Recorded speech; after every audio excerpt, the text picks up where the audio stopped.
Hey, Rick Sayes here. Welcome to another episode of the Outdoor Biz Podcast, where I hope to provide entertaining conversations with retailers, brand managers, athletes, executives, and others in the outdoor biz to get their stories, tips, strategies, productivity tricks, and ideas that you can apply and take your career or business to the next level.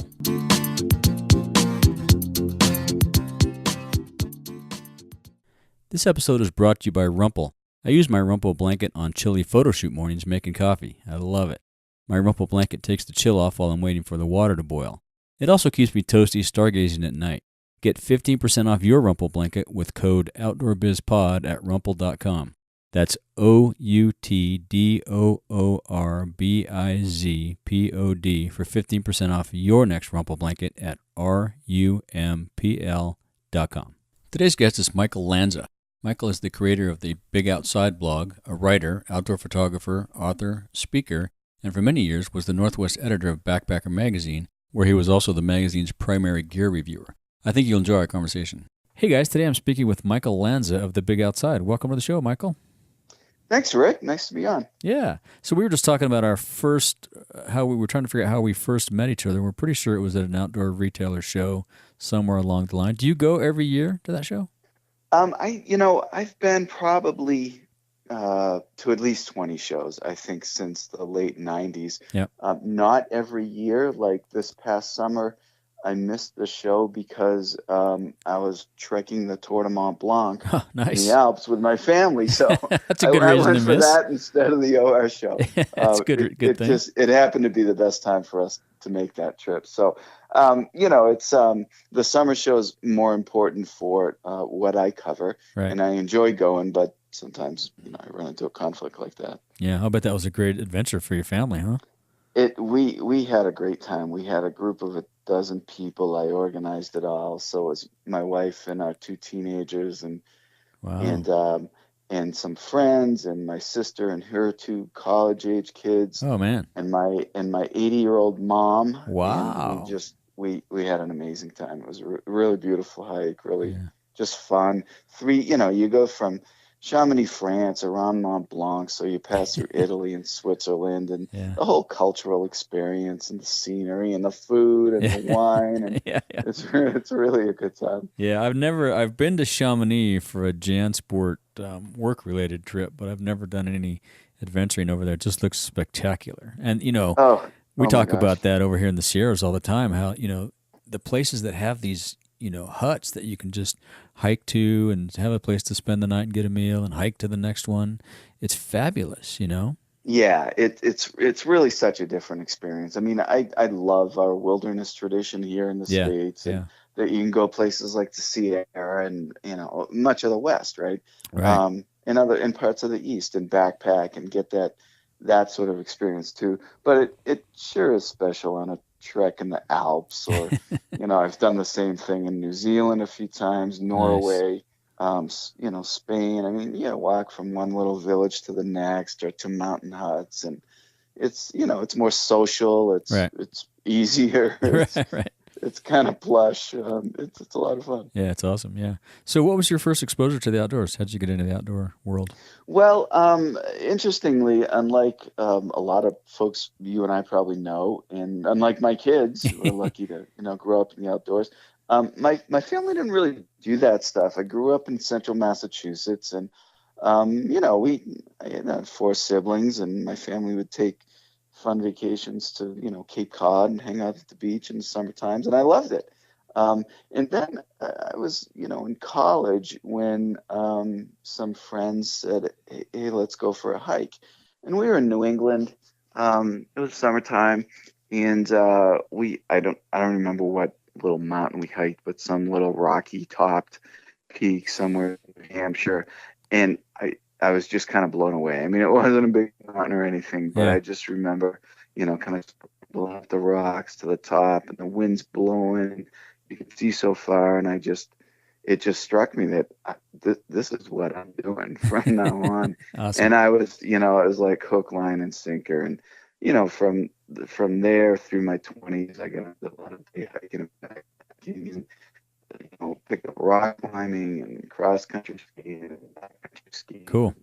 Mountaineering, mountain biking. I mean, the whole sort of gamut of self-help stuff. And now we live in Boise, Idaho, where we can do this kind of stuff in overlapping seasons year round, and Yep, perfect. it's a Yep. wonderful lifestyle, Yeah. right?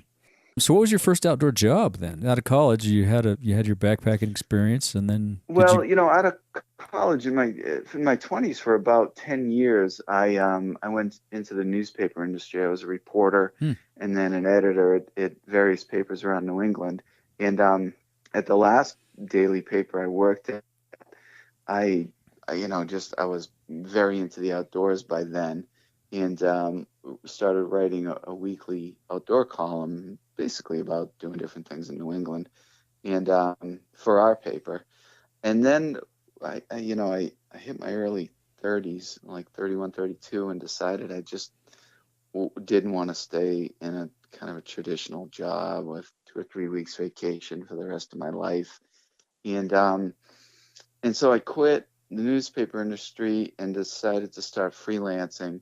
And I went from turning that outdoor column into a syndicated column for a bunch of New England papers, and then freelancing for various magazines, first reviewing gear and then writing other types of stories. And eventually, I became a contributing editor and then Northwest editor for Backpacker magazine. right. Um, and did that for a lot of years, from like the late 90s until, oh God, I'm trying to remember now, it was 2012, 2014 or Oh, so pretty so. recently, yeah. Yeah. I wrote for Backpacker for a long time. I Yeah. was kind of their primary gear reviewer for many years and wrote feature stories, kind of did everything for them. Um, and it wasn't, until I started, I mean, my blog at first, the Big Outside at first was just kind of a sideline because a lot of people kept saying to me, you should write a blog. And I kept thinking, well, I already don't make any money as a freelancer. Yeah, how about making less money writing again? Yeah, Yeah. right. I don't need another thing that doesn't make money. But they were right, and it kept growing, and finally kind of turned into my vocation. So, That's awesome. I actually have a story coming up in Backpackers January issue about a fun story about backpacking the hardest hut trek in New Zealand called the Dusky Track in Fiordland National Park. Wow. But I primarily I do some other freelancing still, but I primarily work on my blog these days. That's awesome. And you just wrote a new book, right? Just launched a new book? My book actually came out in 2012, Before They're Gone, a family's year-long quest to explore America's most endangered national parks. And basically, the premise was I had been doing some stories for Backpacker, which helped the magazine win a national magazine award. Nice. Backpacker did a big issue several years back on the impacts of climate change on wilderness, and so I had done some of the stories, including one of the features was on how basically the glaciers of Glacier National Park will be gone in coming years at some point. And as I did more and more research, I realized that we're not talking about like a long time window here. Right. And I realized how many of these changes, huge changes, catastrophic changes in many respects, will occur by the time my kids are my age. Yeah, right. Yeah. And so that's when I started working on this book project. And, the conceit behind it is that, my wife and I took our kids on all these wilderness trips. They were 9 and 7 in the year that we spent doing 11 different trips. And so they were young, but I was kind of teaching them about, climate change and what was going on. Yeah, they were old enough, though, to get that concept. They would certainly understand it. And I was surprised at how well they could grasp these issues and, the sort of moral issues involved as well. Right. And it just turned into, the series of wonderful family experiences. I mean, I bet. I've always told people, we spend a lot of time doing stuff outdoors with our kids, but when we get into the backcountry, it's like our highest quality family time Yeah. together. Yeah. It's I really, mean, yeah. there's no connection, there's no phone, there's no Wi-Fi. We just talk to each other for Yeah. hours a day. No I interruptions. mean, Yeah. that doesn't happen in real life, right? Not anymore. Yeah. That's for sure. Yeah. Yeah. That's So amazing. it was really a fun project. Yeah. And so your connections with Backpacker and all those things probably helped grow the blog, right? I mean, the blog I've read a number of your articles. You write great stuff, and it's really, I think, informative for people. Yeah, thanks. I think so. Yeah. And I enjoy it a lot. And, I think my background, people look at, they find it for a gear review or a story about a place usually is Yep. how they'll Hmm. find it the first time through search engines. And then they'll, if they like it, they'll check out my background. And, I think a lot of people determine that I have, the creds to write about Right. the stuff and Guy has subscribe the to the chops. He knows blog. what he's And talking about. Yeah. Yeah. yeah, right. So, they write to me and give me great feedback, and they'll, ask me to help them plan a trip or Oh wow, do cool. offer services like that through the blog. So, it's yeah, it has grown, I mean, this is a time technologically where you can actually do something like that, right? I mean, as Yeah. you're doing, I mean, you can just, start up a website, a Right. Yeah. podcast, a Podcast. Yeah. blog, Yeah. and people find you. Yeah. Yeah. So did the blog help sell a lot of books, or did the book drive traffic to the blog? Which came first? The blog was out before the book, Right. but the blog was kind of nascent still when the book came out. So, I think they probably feed each other a bit to some extent. It's a Hmm. little hard to measure or tell, Yeah. that sort of thing. And I mean, now that, the blog's audience is significantly larger Right. in Right. the few years that have passed since the book came out. Um, so yeah, it's that I think that's part of sort of my global strategy, right? To, Yeah. to Right. try to do things like that to cross pollinate. Yeah. It's amazing. Talking about all the glacial receding. There's the Palisade Glacier here just south of Bishop, which we have Yeah, noticed dramatic recession in the last 3 to 5 years. Obviously we had the big winter last year, but it's gotten to the point now where it's barely climbable. I mean, it's just it's scary these days. yeah, and I really think it's fascinating what an impact climate change is having on mountaineering. Yeah. A buddy and I, a few years ago, went to the North Cascades in Washington to attempt a multi-day mountaineering traverse, uh, in kind of in the heart of the park across some of the biggest glaciers. And we after this just crazy steep off trail climb up through really dense forest. We were joking it was 5'4" rainforest because it was so darn steep. Um, and we got up into the alpine zone, and nothing on the ground looked like what the map showed. Oh wow. There wasn't a glacier you could just hop on. Mm-hmm. There was a lake, and Jeez. ringed by cliffs, and now there was a hanging glacier above the lake, Yeah. and as you know, what happens is those receding glaciers leave behind a lot of really unstable terrain, Yeah. Right. and it's going to take decades for that terrain to get vegetated and stabilized. Yeah. So in the meantime, you got this zone of unstable terrain where rockfall is heinous. Yeah. Yeah. And once you get on the glacier, it's the lower parts of most glaciers are lots of crevasses Yeah. It's and sketchy. yeah, Yeah. Yeah. I think mountaineering has actually gotten more hazard. I mean, look at what's been going on at Everest Oh man, no the kidding. past Yeah. few years. Yeah. Yeah. It's pretty crazy. Yeah. So do you have plans for another book? I'm kind of talking to my publisher about that, and I I'd love to do another book. It's really fun, and we're kicking around some ideas. and I don't have anything sort of signed yet. And I've been so busy with my blog that, I'm kind of primarily focusing on that right now. Mm-hmm. I'd love to write another book.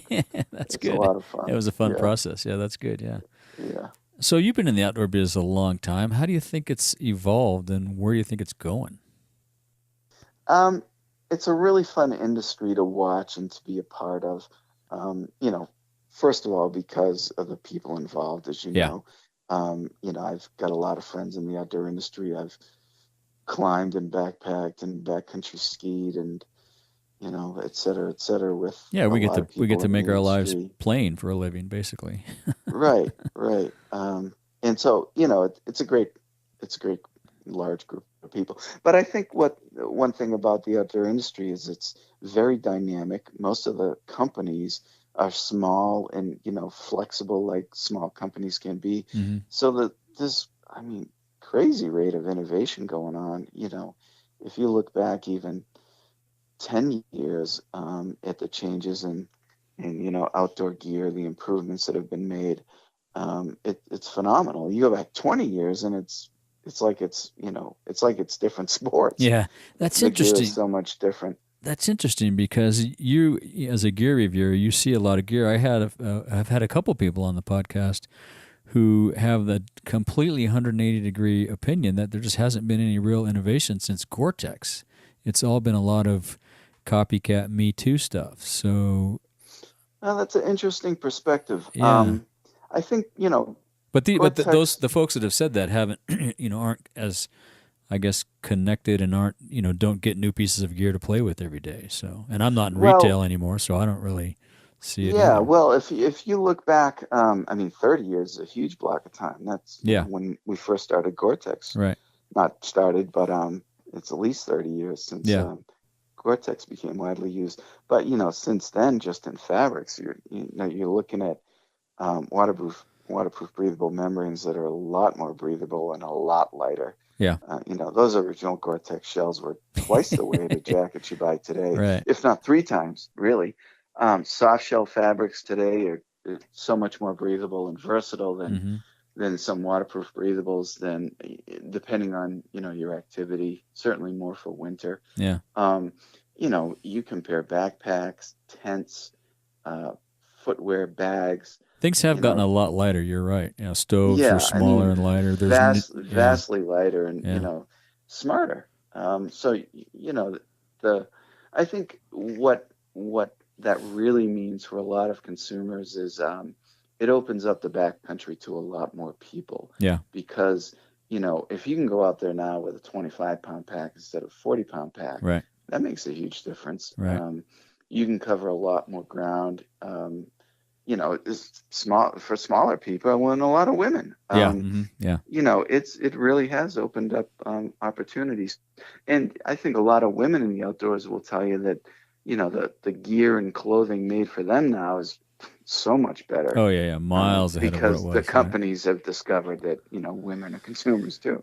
Well, and you can't just pink it and shrink it, right? You have to really put the Right. same thought and build into it that you do for all the other gear. So yeah, Exactly. yeah, Yeah. yeah, So I think it's come a long way in many respects. yeah. A lot of things. Yeah. And so you're also obviously a big public lands user and recreator. How do you think the outdoor biz can have more impact on the public lands issues of today? I mean, I think we recently saw that the OIA report came out, and we're now an $887 billion industry, I believe it was, creating more jobs in the oil and gas, Right. sector. I mean, Right. it's how do we? And we're starting to, I've had a number of folks on the podcast talk about this, and we're starting to flex our muscles, but it seems like there's a lot more upside. Yeah, I've had conversations with people in the industry about this, and I've been active in conservation myself for a lot of years. I'm on the board of Conservation Voters for Idaho here where I live, which is an organization that is active politically and electing pro-conservation candidates around the state and passing pro-conservation ballot measures, and very successful in That's a got to be state tough in that's Idaho. it's a really red state, and it's Yeah. really tough to do. Yeah. But at the same time, what we've found with issues like, the effort to, sell federal public lands to states, which is absurd and Right. unconstitutional, but has a following around the country. Nonetheless, what you find is that that's an issue that unites people across the political spectrum, Yeah. because conservatives, just as much as moderates and liberals, don't want to see states take over federal land and Yeah. There's basically sell it off there's a lot of to that hunt fish exploit natural crowd that resources. yeah, a lot of that hunt So, fish crowd's anti that.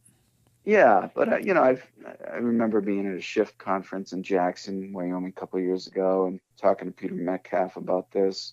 The Black Diamond CEO who's Yep. now retired, Black Diamond has been a very vocal, um, in trying to convince politicians in places like Utah to be more Right. supportive of um, of the outdoors and wilderness protection and whatnot, because this industry does have an enormous economic impact in the country, and people want their public lands, and they want, to have access to outdoor recreation.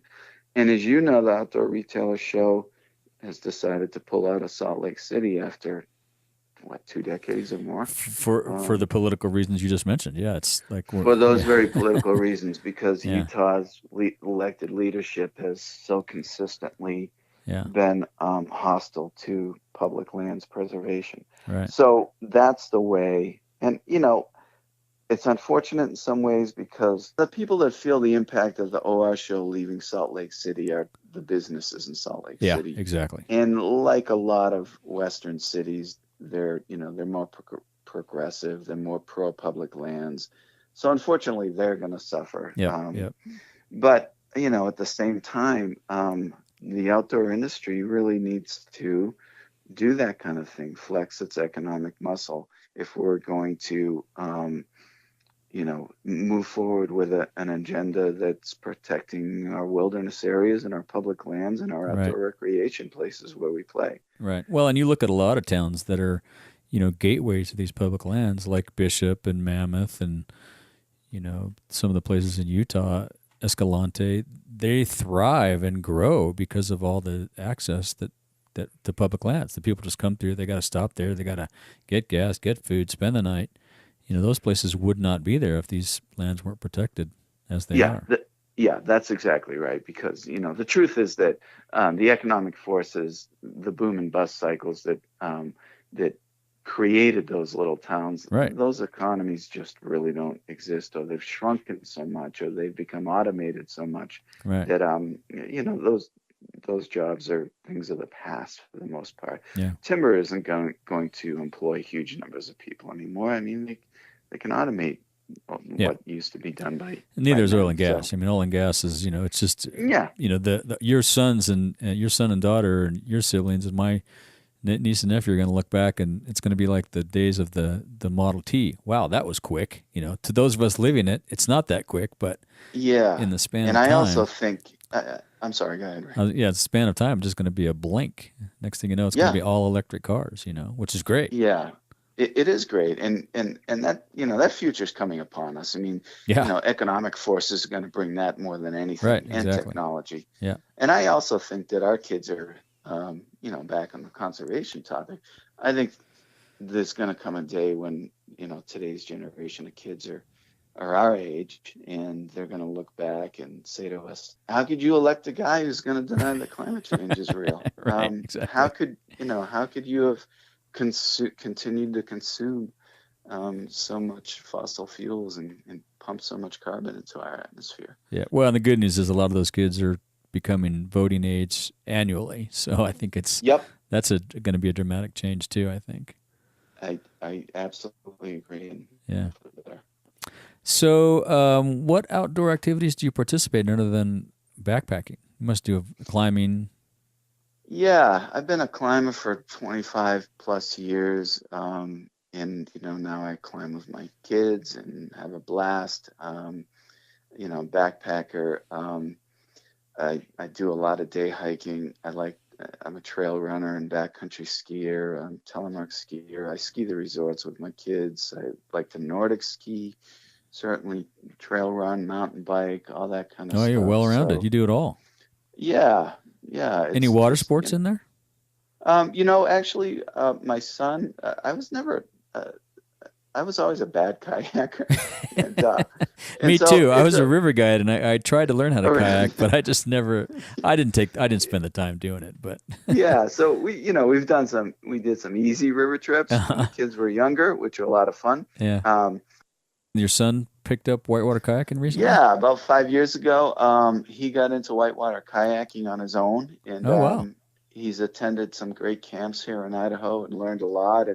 And now I picked up an inflatable kayak a few years ago, and we spend a lot of time, a lot more time paddling rivers these days. cool. We've done the Middle Fork of the Salmon, which Oh, is, it's a beautiful river. Yeah, world-class trip, and we're yeah. doing it again in a couple of summers. And so it's a lot of fun now doing water sports too. And that's one great thing about raising kids is they'll possibly introduce you to something You're new and right. fun. That's right. That's awesome. Yeah.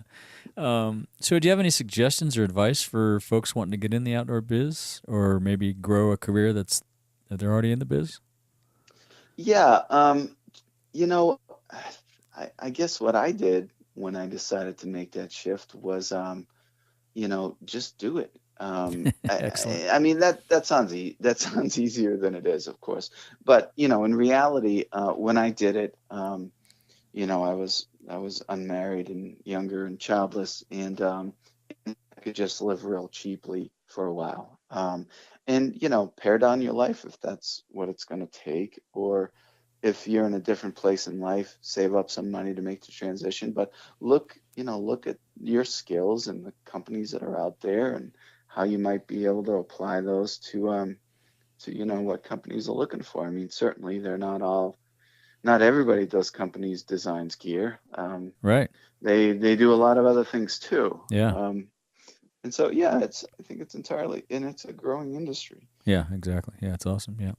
Do you have any daily routines that you use to keep your sanity, or like health, meditation? Obviously, you get a lot of exercise. Yeah, I absolutely do. I actually early every morning. I'm an early riser, so I'll get up, do a little work, and then before I have some breakfast, I spend about 20-25 minutes just doing some stretching and yoga, which is, it feels good. I mean, it kind of calms me mentally, and I do a little bit before, 5 minutes or so before, later in the evening, Mm-hmm. I go to bed, because it's so relaxing. I think it helps me sleep tremendously. Awesome. And most days of the week, I'll either hit the gym, which I'm going to do today, or I'll hit my local trails and go for a run or a mountain bike ride, or Yep. out on my road bike. Maintain that And fitness level. Yeah. yeah, to stay fit enough to enjoy the things that I like to do. But also, I mean, as you know, and a lot of people who listen to your show can appreciate, um, it's it is the way you stay sane, right? I mean, we all have yeah. crazy stresses in our lives at times, Yeah. and there's nothing better than heading out for an hour Yeah. for a Yeah. run or a Yeah. Even ride, and 20 minutes, like you come say. Yeah. yeah, and Yeah. then you come back and everything's right in your world Yeah. again. Mm-hmm. Yeah. Just go for a walk at lunch. Yeah. No, I agree. Yeah. So, other than your book, do you have any favorite books or books that you give as gifts frequently? Gosh, I only give away my book, Rick, because it's Nice. Awesome. no, I'm always reading books, and I've read a lot of really There's so good many books, great and I books out read. there. Yeah. Yeah, I read so many different genres too. I like history books. I'm currently reading, actually, The Bully Pulpit, the Doris Kearns Oh. Goodwin, thick history book, Uh-huh.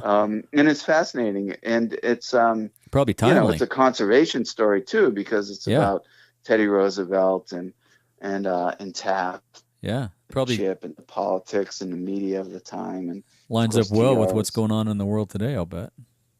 It really does, and it's kind of fascinating to read, because TR was a populist, of course, Right. and a lot of people in his party didn't really like him when he first came along. Right. Yeah.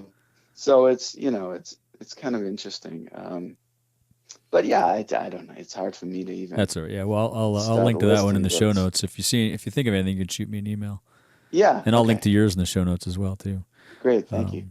And so you have seen a ton of outdoor gear. What is your favorite piece of gear under $100?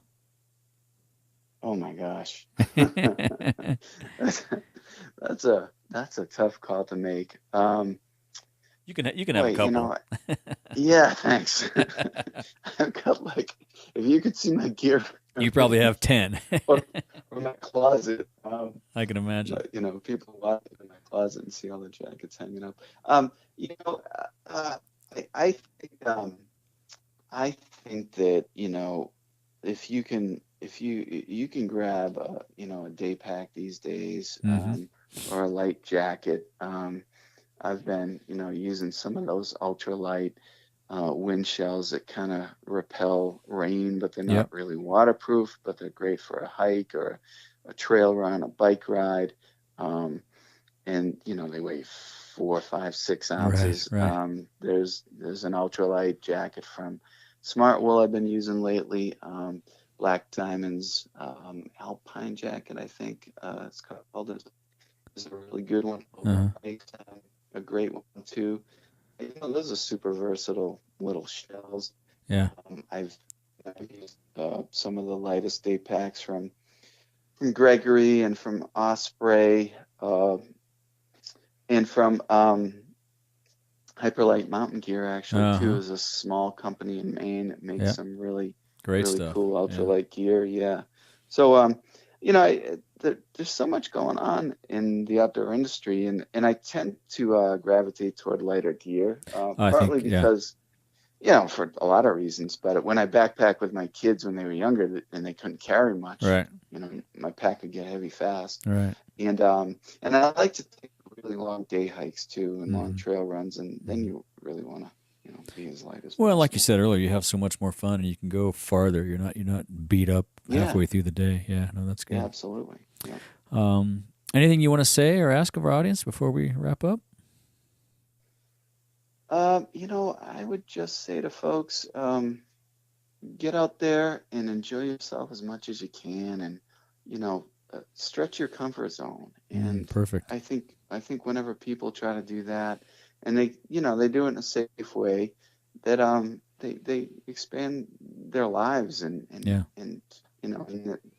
what they do, and it's a tremendous source of happiness for me. And then I was also urge people that to be an active supporter of the outdoors. Get involved in whatever way you can. It may not be sitting on a board. It may be, sending money to organizations that are doing good work. But we live in very difficult times politically where, outdoor recreation and our access to public lands and our protection of our environment are under tremendous threat. And it's really up to people like us to make sure that we don't lose those things that our generation and generations before us worked really hard to protect. No, that's great advice. Yeah, get outside and get involved. Yeah. And how can people find you? Email, Twitter, Instagram? Obviously, I'll link to the blog. Yeah, my blog, thebigoutside.com. My handles otherwise are The Big Outside on Facebook and Instagram, and Michael A. Lanza on Twitter. Awesome. Well, we'll put links to all that in the show notes. I appreciate the time today. It's been great talking to you. Great. Thank you, Rick. Really enjoyed the conversation. Yeah. And you'll be at OR in Denver, the first Denver show? I won't be at the winter show, actually. Okay. The summer show is more important for what I review, to be honest. That makes sense. Yeah, cool. Well, I look forward to seeing you there. Yeah. All right, great. Thanks, Michael. Thanks, Rick. Take care. Bye-bye. I hope you enjoyed that conversation with Michael Lanza. You can find him at The Big Outside on Facebook and Instagram, Michael A. Lanza on Twitter, or visit his blog at thebigoutside.com. Lanza is spelled Lanza.